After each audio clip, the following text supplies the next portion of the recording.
tutafanya nini? Jambo la kwanza ambalo tutafanya katika maamuzi, uwe na nia moja.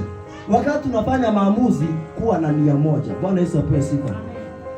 Yakobo 1 inauliza, mtu wa kwenu hata hana imani, hana hekima, aombe Mungu. Na ukiomba Mungu usikiwe na nia mbili. Ukikuwa na nia mbili, Biblia inasema hutapata kitu kutoka kwa Bwana. Bwana Yesu apewe sifa. Tuangalie mtu ambaye anaitwa Ruthu.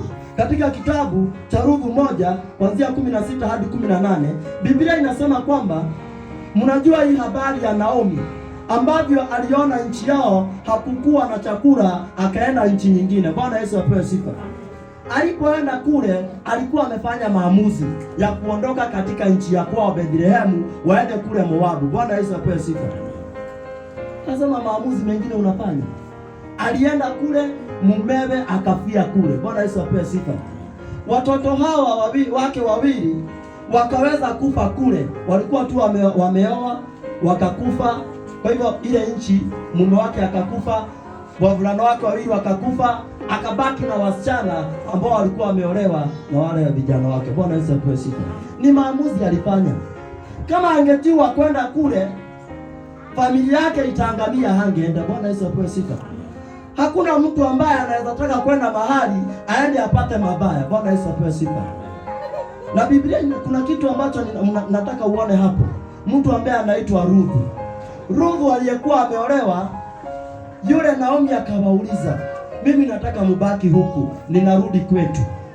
Na kwa sababu siwezi pata mtoto mwingine mvulana, umgoje awe mume wako, rudini tu. Na akawatakia amani. Biblia inasema mmoja alirudi, maana Ruthu alikuwa na mwingine pale. Aliporudi, Ruthu alimwambia namna gani? Hiyo katika kitabu cha Ruthu, Biblia inasema kwamba Ruthu 1 kuanzia 16, na Ruthu akasema, usinihisi nikuache, nirejee nisifuatane nawe, maana wewe uendako nitakwenda. Bwana Yesu apewe sifa. Na wewe ukaapo nitakaa, watu wako watakuwa watu wangu, na Mungu wako watakuwa Mungu wangu. Pale utakapokufa nitakufa nami, na papo hapo nitazikwa. Bwana anitenda vivyo hivyo na kuzidi, ila kufa tu kutatutenga wewe nami. Basi alipomwona kuwa amekaza nia yake kufuatana naye, aliacha kusema naye. Bwana Yesu apewe sifa. Anaambiwa rudi. Mtu ambaye ako na nia moja ako tayari kula kiapo. Bwana Yesu apewe sifa. Alikula kiapo akasema, mimi nilikuwa ninataka familia, nilikuwa nimeamua kutoka kwetu. Haleluya. Ni watu wangapi wako na hiyo nia moja? Anaamua ameoreka mahali, atavumilia pale. Bwana Yesu apewe sifa. Watu wanasema mimi najaribu katika ndoa. Mimi nilikuwa nazungumza na wenzangu kazini, wananiuliza, na wewe unaenda na pete kila mahali? Nikamwambia sio kuenda nayo tu, hata nikiacha nitapigia mpenzi wangu nimwambia hapana, nimesahau, maana si yangu. Bwana Yesu apewe sifa. Wakaniambia na wewe. Wengine wakasema mama mingi, wakasema mimi nikitoka kwangu, mimi sasa niko single. Bwana Yesu apewe sifa. Wanasema hivyo. Ninasema maneno yao. Nikawaambia hapana, mimi niliamua. Wakaniuliza imewahi potea? Nikawaambia nilikuwa nachunia ng'ombe nyasi na ikapotea. Nilitafuta wewe. Haleluya. Nilitafuta. Kwa sababu ni kuamua, nimeamua. Niko na nia moja, niko katika hii familia. Bwana Yesu apewe sifa.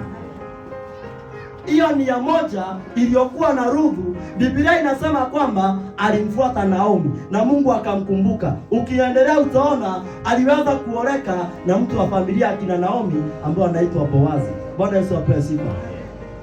Wakampata mtoto. Yule mtoto akaenda hivyo, kukatokea Yese.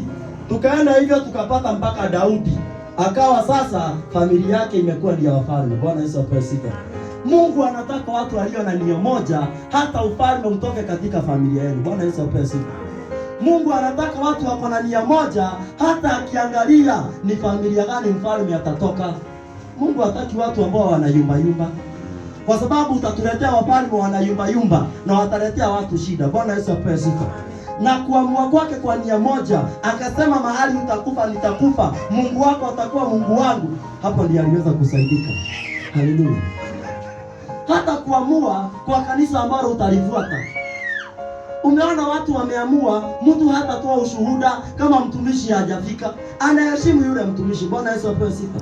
Anaheshimu kwamba kuna kitu changu kimepotea, lazima nihusishe mtumishi wangu. Ile mtu amfanya maamuzi.